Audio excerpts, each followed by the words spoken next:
All right, Wayne Bettis here, the founder of the Off the Tools podcast. I just want to introduce you to our brand new sponsor, directplumbing.supplies.com. It is founded by a former tradesman who has set up his own plumbing and heating merchants. He has an online shop, which is obviously at directplumbing.supplies.com, and he delivers across the UK. So sit back, relax, and enjoy the rest of the show. Welcome to the next episode of Off the Tools. Today, we are talking pensions. Yes, pensions. I know it's not that exciting, but I'm hoping my guest will be able to inject a little bit of excitement or at least some good information around pensions for our industry. So please welcome Paul McGregor. Paul, welcome to Off the Tools. Thank you, Wayne, and appreciate everyone's time and energy this evening to talk about pensions. Probably a world record for the amount of people we can get on a call to listen to them. But hopefully you'll get some good value and some good insights from my experience around pensions, and happy to answer any questions as we go. So just an intro, first of all. So my name is Paul McGregor. I'm a chartered financial planner and a fellow of a Personal Finance Society and a Sunday Times award-winning financial advisor, director of Pursuit Financial Planning. So I do run a financial advice company. However, I'm not going to talk too much about my company. We're just going to talk generally around pensions and personal financial planning, and hopefully you get some value from it. Just a quick caveat, I am regulated by the FCA, Financial Conduct Authority. So I do need to say that I can't give any personal recommendations here, because I can only do that after understanding people's circumstances, and I can't comment on anything speculative, i.e. Bitcoin and stuff like that, or anything political as well. And that's what I've been told I can't do. So what we're going to do tonight, I'm going to split this masterclass into 3 parts, and there's going to be a few key ideas in each. So what I'd say is really grab what is going to be valuable to you, and then walk away and take any actions you want to take for your future. So my philosophy in business and personally is really around 3 things, which is balance, because I think when you look at building a financial plan, a pension, or anything really, you've got positives and negatives. And in my head, you just put things on the scale and see what works for you. There's never a clear cut. There's always a positive and negative to each decision. Freedom. So I can offer recommendations and advice to people, but ultimately each individual has their own choice, and has to make their own decisions.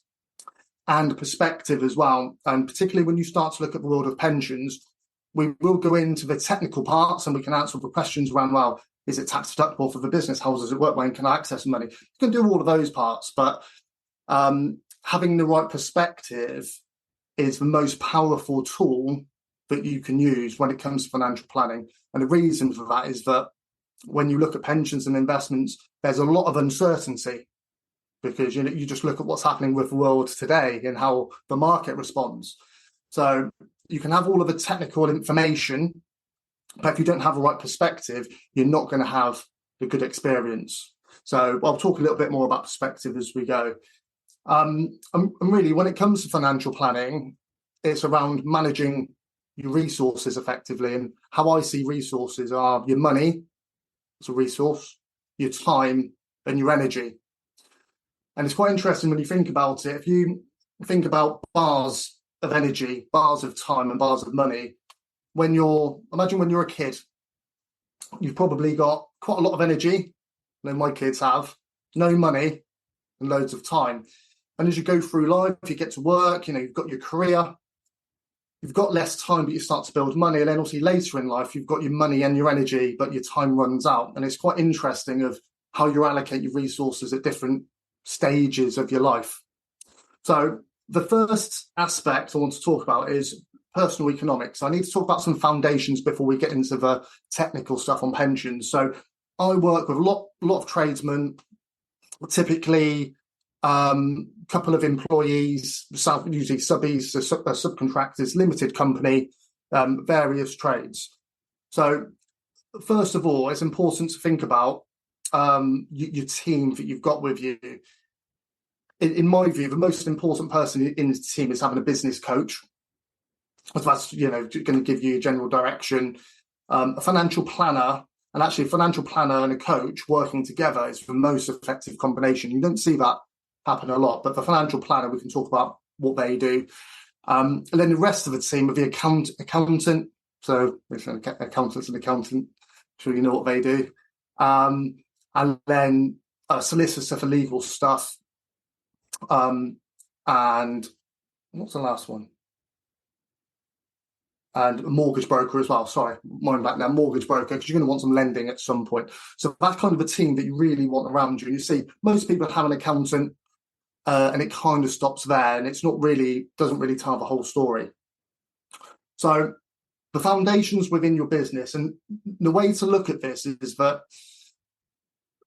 sometimes you can, if you've got a limited company, I'm talking about here, you would say that I am my business, but you're not. So if you're limited, your business is a separate legal entity, and you need to think of it like that. So you are not your business, you're separate people.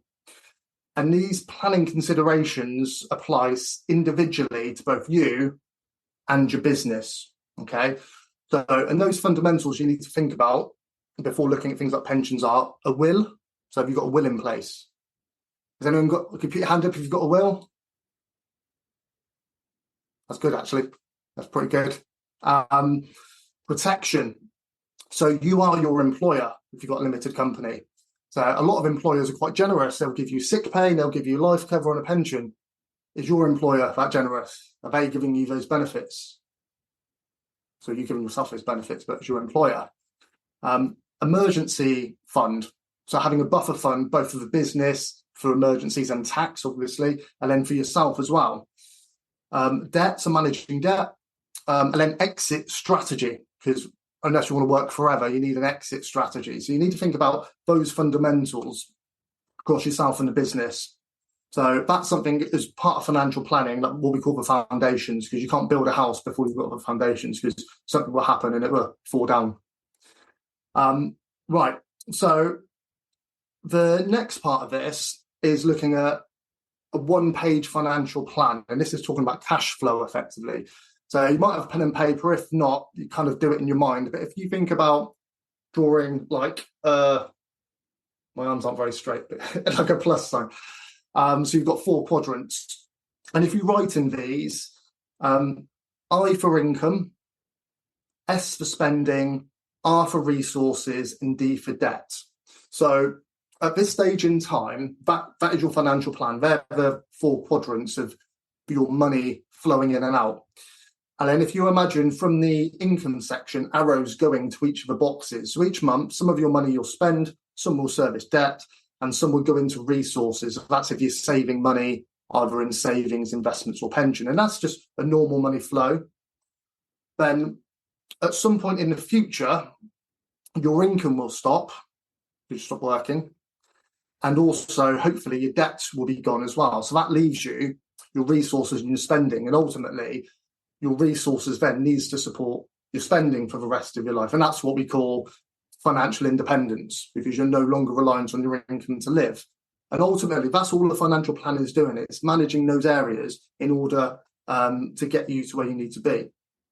And if you look at those areas, how to positively influence them is really generating more money.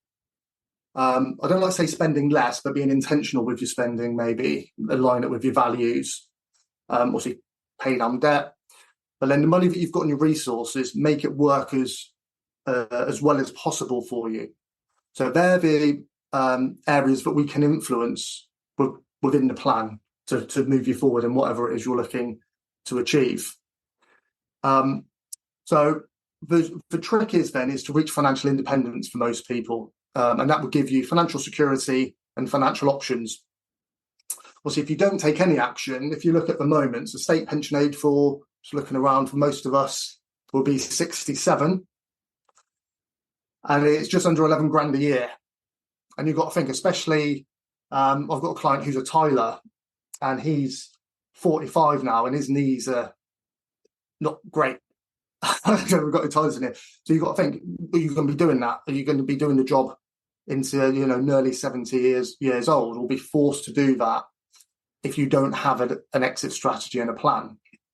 So when it comes to building the resources, there's different ways of doing it. So property, so you can buy property, build property. And I know we've had people here speaking about property before. Buying a business, so a business that you're not part of, or investing in investments and pensions. So each of those different ways of building resources have their positives and negatives. A lot of people compare property to pensions. So we can talk about that. We talk about sort of the various sort of merits and challenges with each of those. But I guess the key here is being intentional with your spending plan. So as an example, a rule of thumb would be you want your mortgage to be no more than 25% of your income, your total bills less than half of your income, including the mortgage, spend 30% of your income, allocate 20% of your income to resources. Everyone's very different and have got different circumstances, but the key here is, do you have an idea of what those percentages are? Do you have that clarity? Because if you don't, it's like playing darts in the dark, because you've got no idea of what's happening. So that lack of clarity can make finances feel quite uncomfortable. So it's quite an interesting exercise to do sort of once a quarter, really. And it's just really, if I said now, do you know in your personal account what you spent last month to the nearest £100? How many people could say that? So it's just, and again, this isn't a judgment, it's just an observation, and it's quite interesting. And all it is sometimes is making sure that you're allocating money in line with your values. So I had a lady that I was speaking to before, and she did this exercise, and she was mortified because she was spending, I think, 300 quid a month on books, and she was embarrassed. I said, look, I'm not here to judge. There's no guilt or shame. It's inquiry. And she was mortified that she was spending that much. But actually, we looked at it, okay, what are your values? And her values are personal development. She was learning from the books, and it was helping her business. So it's aligned with your values, build it into a plan. It's only really an issue, I think, where you're putting money misaligned with your values. So you value fitness and it's £600 on McDonald's per month. That's misaligned. So maybe there's a way to adjust it. That's all it is. And the interesting thing here is that a lot of people say sort of money doesn't buy happiness, and the best things in life are free, which is kind of true, because if you look at walking in nature, an ice bath, if you do it somewhere outside. So those things don't cost money, but can you do more or less of them if you've got money in the bank? So yeah, that's just an observation around that. So once you've done that, the next step is working out how much is enough. So if you imagine like a graph, and say you want to retire here, your state pension kicks in about here, when you're old, you're going to spend less. So you've got all these different factors. You can actually, with a good financial planner, calculate all of that using assumptions, and you can work out what your number is. So everyone here's got a number. And when you achieve that number, that's your financial independence figure. As soon as you hit that number, you can decumulate and you're going to outlive your money. So you can get quite specific with that. If you don't know your number, you don't know what you're aiming towards. And actually, I did some training with a room of financial advisors, and none of them knew their number. So don't feel bad if you don't know yours. That's one of those. But cash flow modelling is king, really. It's an important exercise. So that was something just on the fundamentals. I just needed to kind of lay a background before we get into the meat of it. And this is the next part now is going to be around pensions. So I'm going to try and keep it simple and do my best, but we'll see. So I guess the first question is, and this is an interesting one, is your business paying for your retirement? Is your business paying for your retirement? And this is, I haven't seen this myself. I've heard this. I think it's true. I'll check next time I go away. But if you buy an airline ticket, or indeed when you used to, it used to say in really small print on the bottom of a ticket, the cost of a pilot's retirement is built into the price of your ticket. that's quite interesting. So it was on BA, so I don't know if it's still there, but it used to be that. So what they're basically saying is, in setting the cost of their tickets, they're building in the cost of the pilot's retirement, which I've seen some pilots, it's not a cheap retirement. But that's quite interesting. It got me thinking, actually, do we do that when we're working out what we charge clients? Obviously, we'll look at materials, you'll look at labour. Are we building in the cost of our retirement? That's a legitimate business cost, tax deductible business cost as well, but it's tax. It's do we do that? And if not, why not? It's quite a legitimate way of thinking about it, really. It can kind of be forgot. So that kind of comes on to what is a pension? So it sounds like a stupid question, but a lot of people will say pensions are risky, pensions are expensive, pensions lose you money. A pension in itself is nothing at all. It's a wrapper. Similar to an ISA, it's a wrapper. So a pension is a wrapper that you wrap around something. And all the pension does is it means it's got certain rules with regards to tax and when you can access it. So you can get a pension wrapper and you can get some shares, wrap it in a pension. You can get commercial property sometimes, wrap it in a pension. Generally speaking, you get a fund or investments and you wrap it in a pension. So it's not the pension itself that does anything at all, it's what's inside it. So it's quite important to get that distinction. You could hold an investment fund, you could hold an investment fund in an ISA, you can hold it in a pension. The underlying investment's identical. All it is a tax wrapper. So that's all a pension is. And generally it's used to provide an income in the future. So at the moment, you can't access a pension before age 55, depending on when you hear this, rules will change. For the guys in the room here, including me, it's going to be going up to 57. So what the government is starting to do is they're attaching the minimum pension age to state pension age with 10 years apart. So our state pension's 67, so it's going to probably keep going up. So that's kind of why it's moving up. They're kind of going to follow it. So that's going to kick in the next few years. So you can't access a pension before age 57. On the balance, actually, from what I've seen, that's a good thing. Because if you think about what happens in life as you go on, imagine if you had a pension now with some money in it, would you have tapped into it if you could have, potentially? I know I would. So actually, it's quite a good thing in some ways. So it is useful. So how I look at pensions for you guys is profit extraction, right? Profit, if you're a limited company. If there's any sole traders here, it works slightly differently, but the principle is the same. And do you know what? If you've got a limited company now, the government are making it quite difficult to get your money out because of the changes in tax, not making it difficult, but the tax is increasing. If you look at dividends now, what they're doing, corporation tax.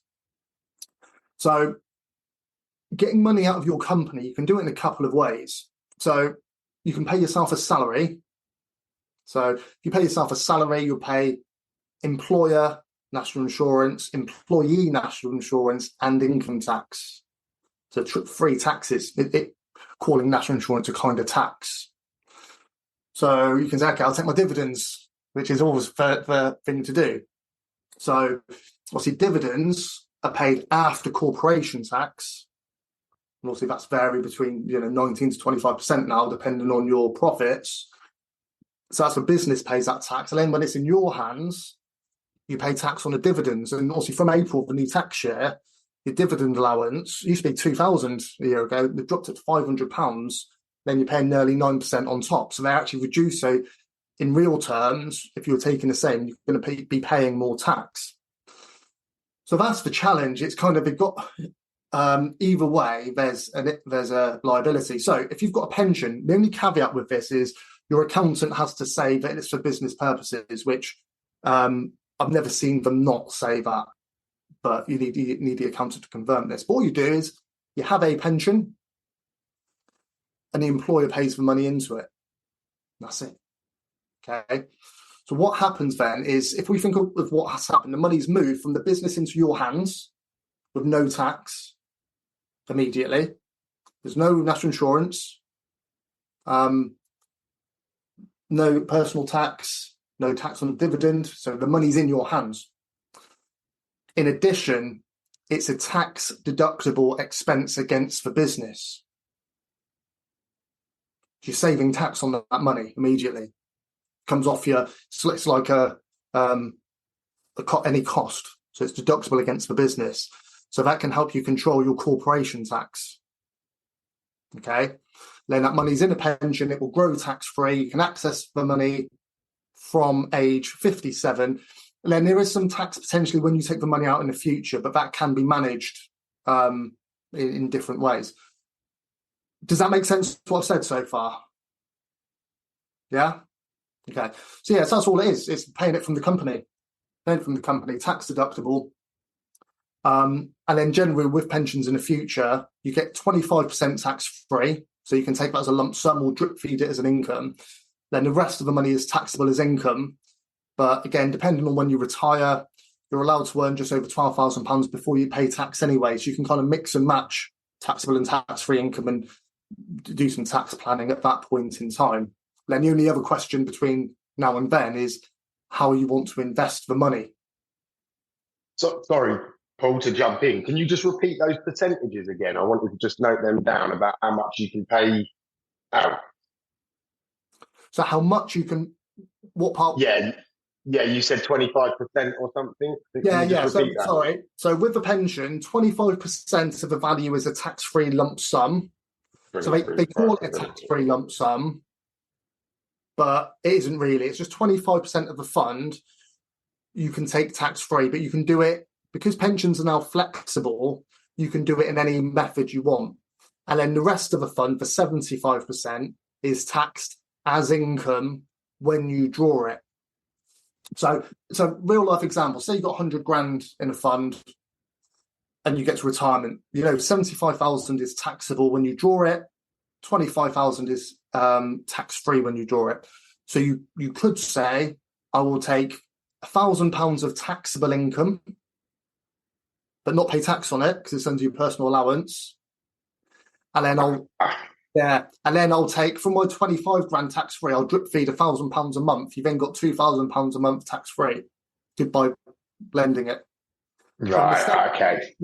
Yeah. The mistake a lot of people make is that I'll grab my 25% immediately and pop it in the bank. And actually, interest rates, that's are not bad now after a decade, other than being low, but it's not usually the optimum way of doing it. Again, that's something to worry about at the time. And, we're talking for a lot of us, another 20 odd years, I'm sure they'll probably change it by the time we get there. But that's just how it is now. It might be, if your parents are thinking of retiring or something like that, it's always worth having advice at retirement is really key. Is that okay?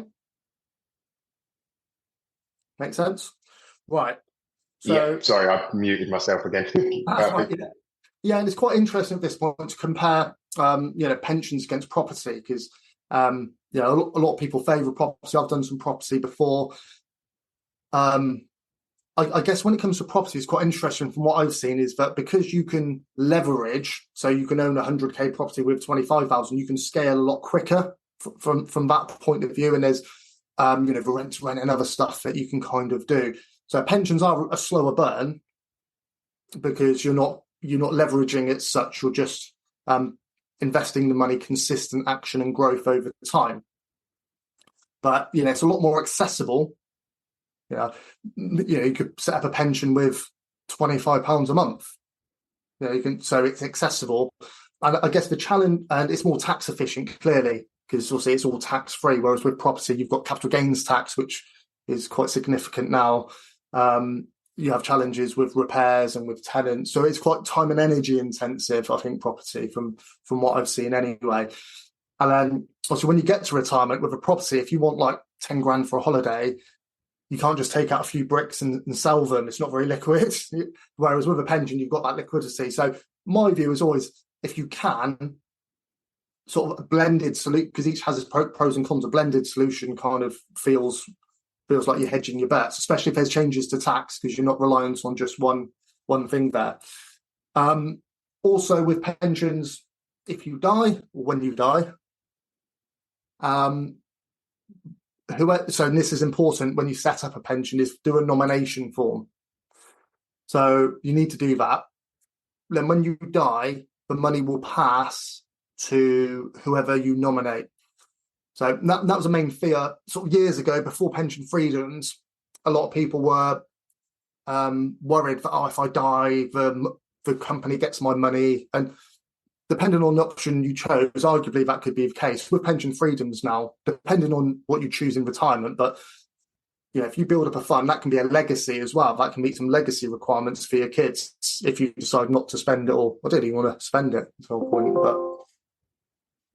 But if you don't spend it in your lifetime, it can pass down. There's no inheritance tax as well on pensions, which is another benefit of them.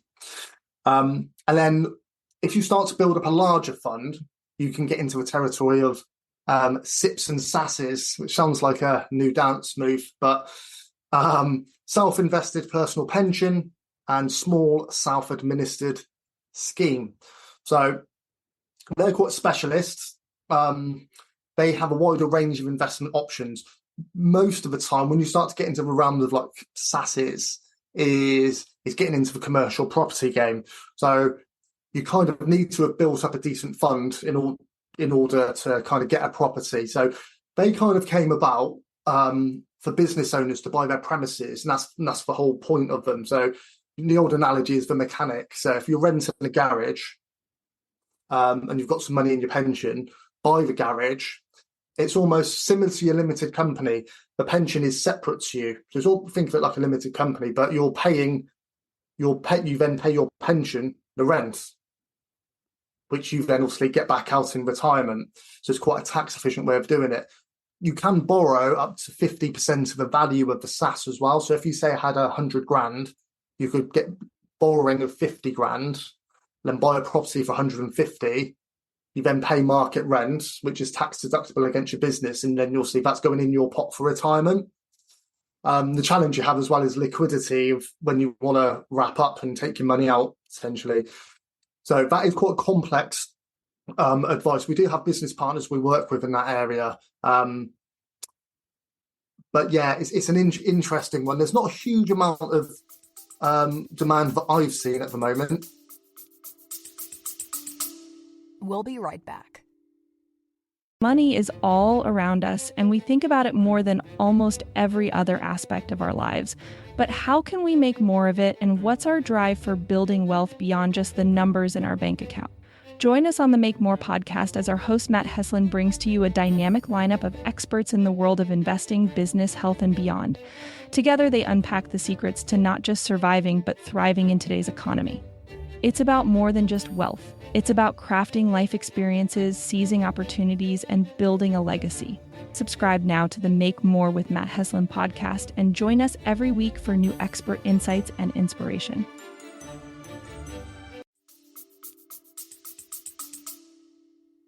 Yeah. Oh, sorry, you've seen it. Just a quick question on that, because by nature, most the guys in here and the people listening are entrepreneurial. So having control like that would probably be attractive to people, but probably not achievable in the short term. So short term, if I was to hypothetically start a pension, if in a fund, can I, in say 10 years, say business is good, I've now got quite a lot of money in that wrapper that you called it, can I take that money out and into something like a SAS? Yeah, 100%. Yeah, 100%. All pensions are transferable, flexible. So let's imagine and that's the key part, just starting something, even, something. I think even from a mindset point of view, setting the intention and taking action, even if it's very small, is not really around the money at that point. It's around putting that energy there. But yeah, imagine now you put some money in, it's 10 years time, you start a new business, and say there's 5 of you and you've all got some pots there.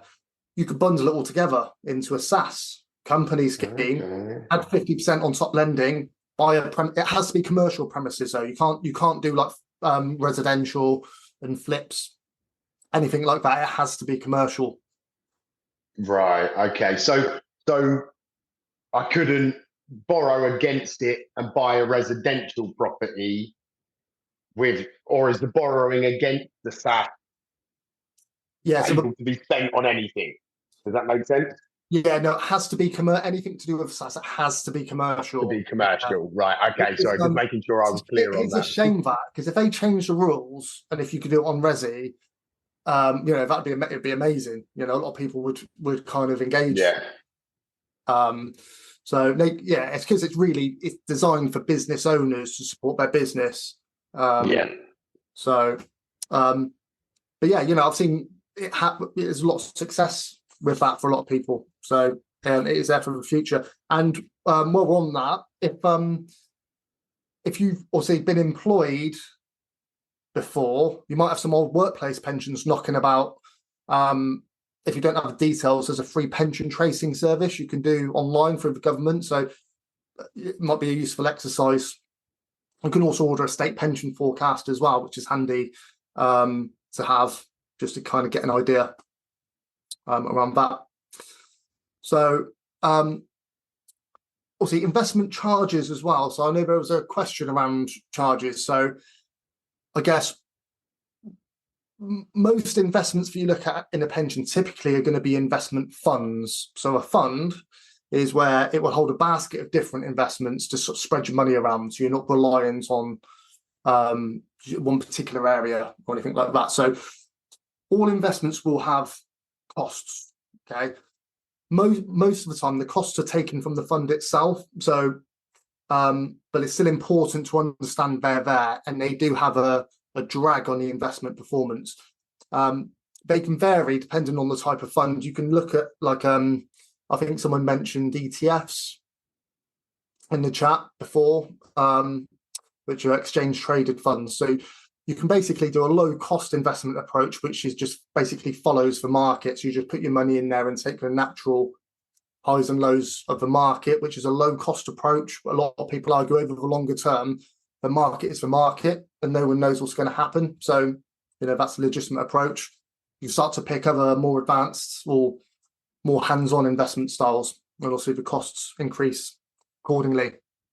But we can cover more around investment options. Again, it's such a broad topic and it's quite personal as well, because it's not a case of I'll just do what you do. Everyone's quite different.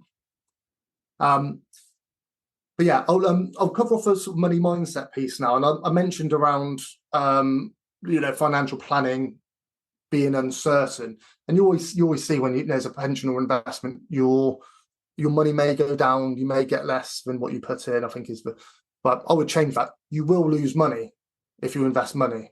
You will. It will happen. It's the nature, the up and down nature of investing.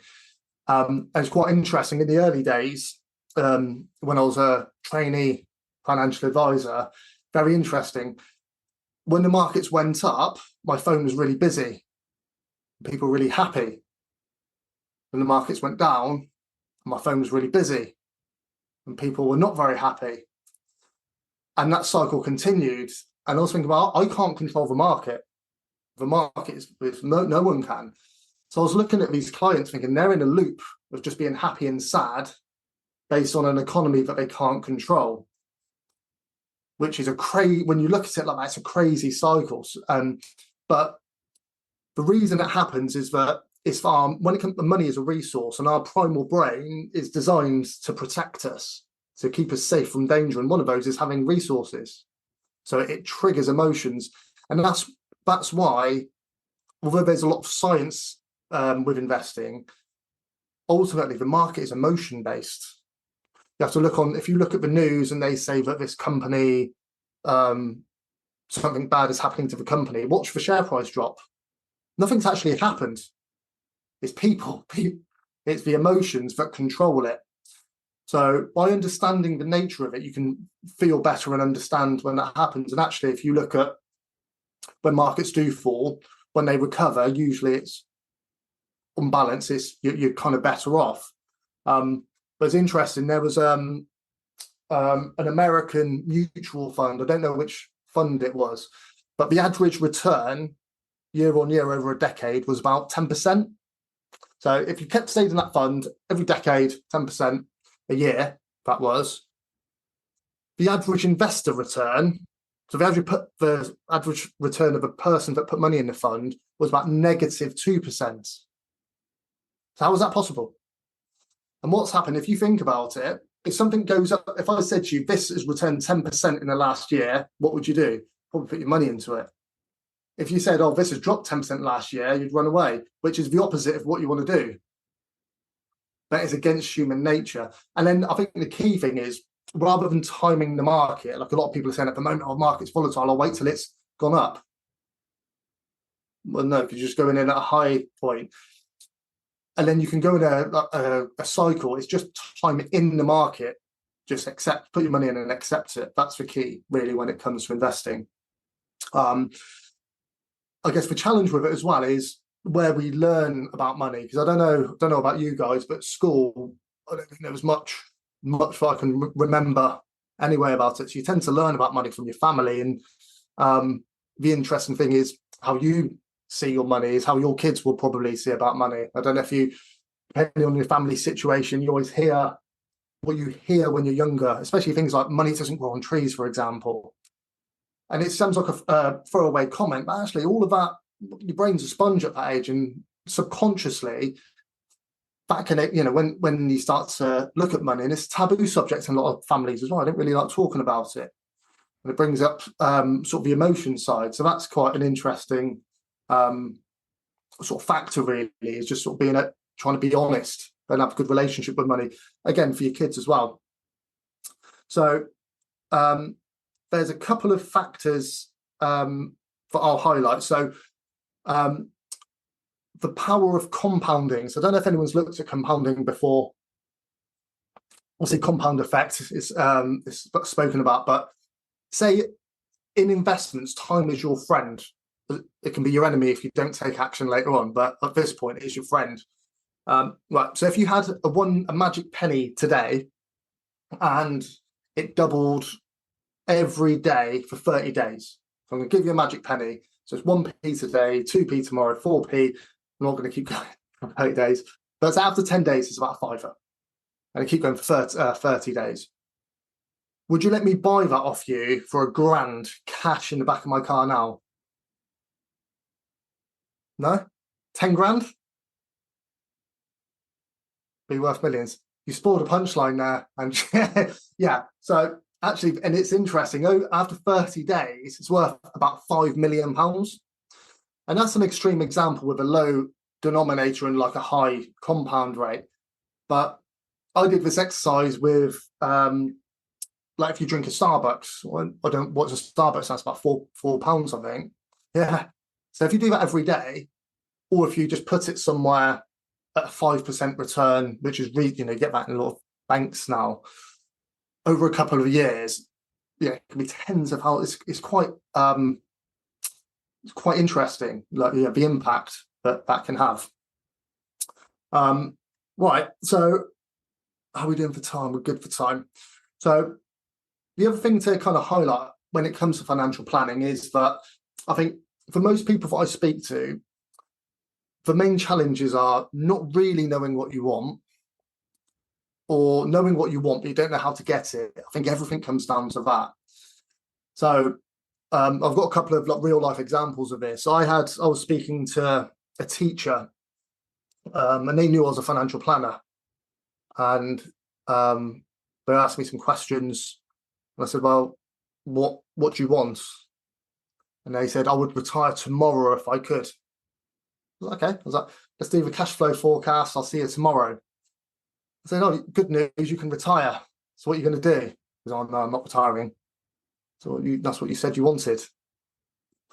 So, and actually, I spent some more time with that client in the coaching capacity. And I think sometimes with jobs, your identity is fixed to your employment. So it's not just the money you need to replace, it's other things, which is why having like a compelling vision of a future, and retirement isn't pipe and slippers. It can be if that's your vision, but it can be anything you want. A lot of people go part-time and then do some traveling.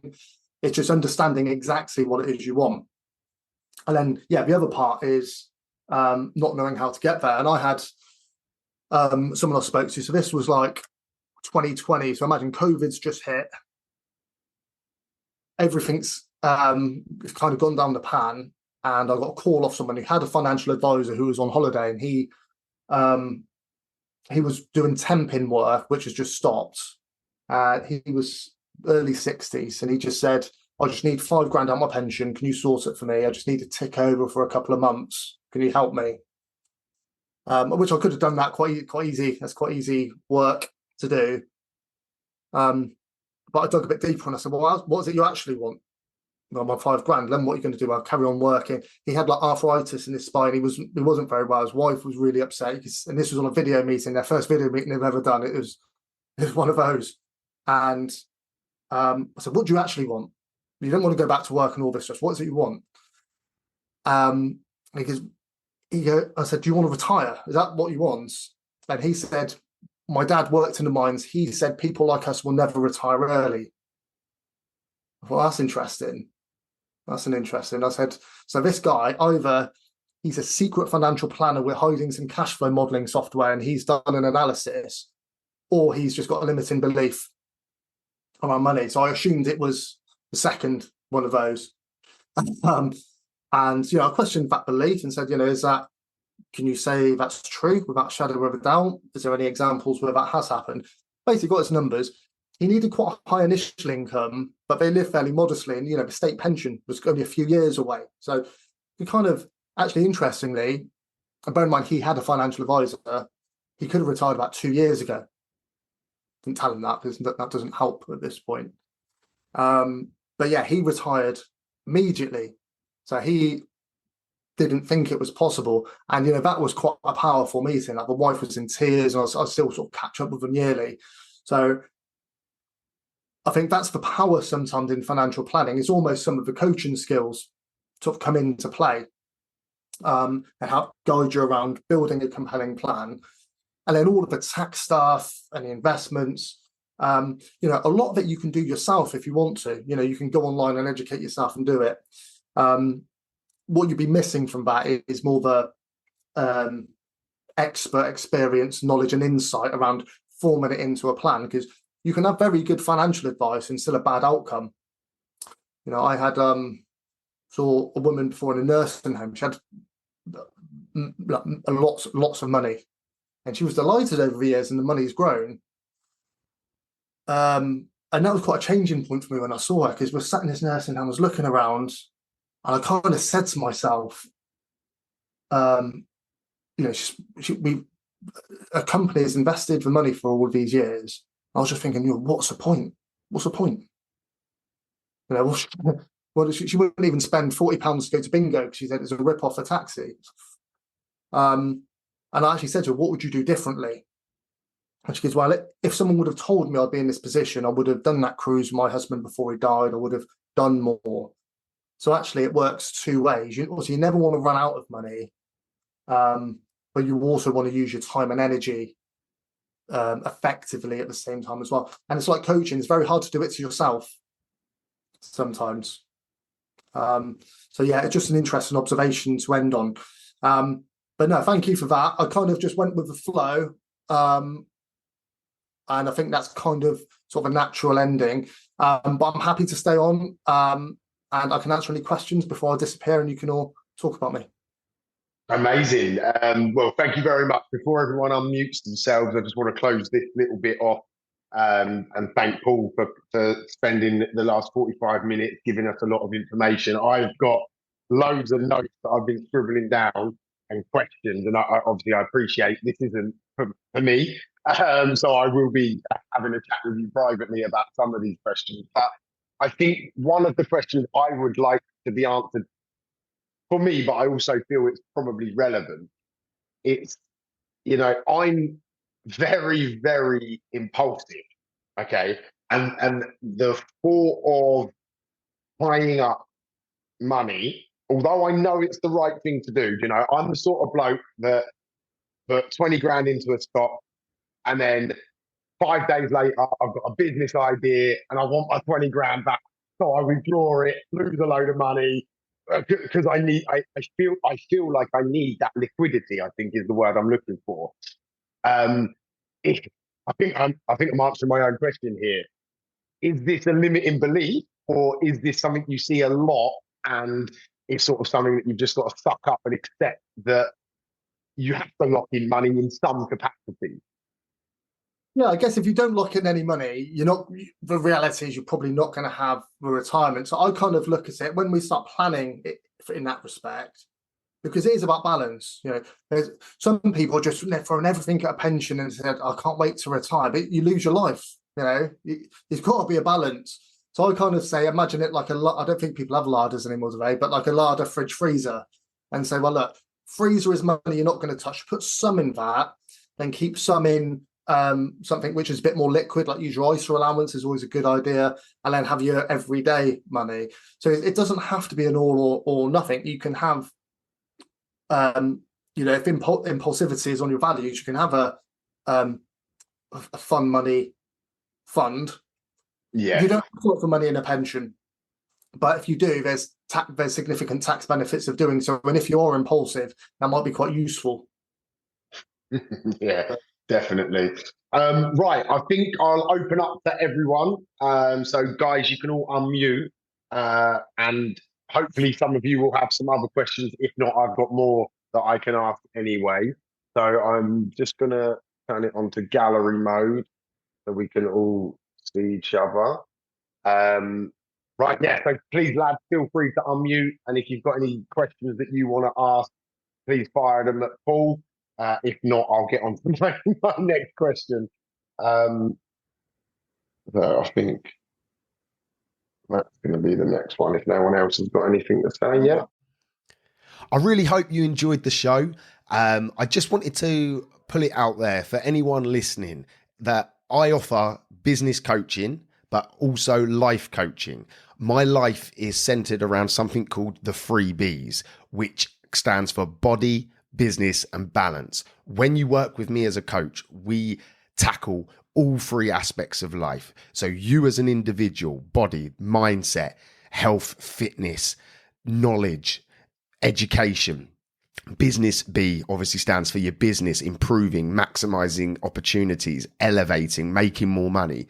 And balance stands for your friends, family, loved ones, making time for everything in your life. And the 3 Bs is the core element to that. If you'd like to learn more, I would ask you to reach out to me on Facebook, Instagram, TikTok, wherever you might be consuming my information. Or you can email me directly at wayne@offthetools.co.uk.